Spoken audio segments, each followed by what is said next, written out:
ইতিমধ্যে আপোনালোক সকলো অৱগত যে অহা 10 তাৰিখ 10:30 বজাত অসমৰ 40 লাখ অৰুণোদয় পৰিয়াললৈ আমি 9,000 টকাকৈ আগবঢ়াম।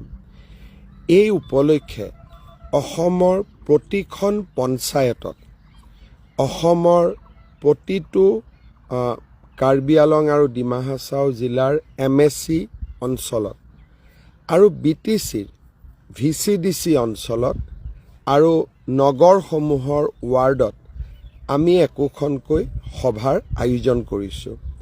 10:30 বজাত এই সভা অনুষ্ঠিত হ'ব আৰু সভা চলি থাকোঁতেই আপোনালোকক আমি এই 9,000 টকা দিয়াৰ ব্যৱস্থা কৰিম।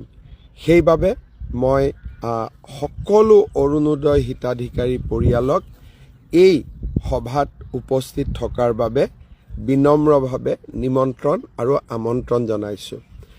আপোনালোক সকলোৱে জানে অসমত সৰ্বমুঠ 40 লাখ অৰুণোদয় পৰিয়াল আছে আৰু আমি যেতিয়া 9,000 টকাকৈ তেখেতসকললৈ সন্মান হিচাপে আগবঢ়াম সৰ্বমুঠ 3,600 কোটি টকা লাগিব।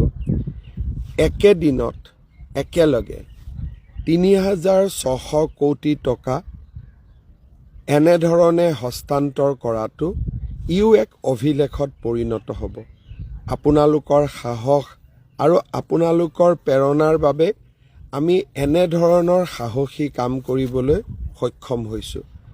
অহা 10 তাৰিখে পুনৰ কৈছোঁ 10:30 বজাত আপোনালোকৰ গাঁৱৰ আপোনালোকৰ পঞ্চায়তৰ সভাখনৰ নিৰ্দিষ্ট স্থানত আপোনালোক যেন আহি উপস্থিত হয় আৰু 9,000 টকা আপোনালোকে যেন লাভ কৰে।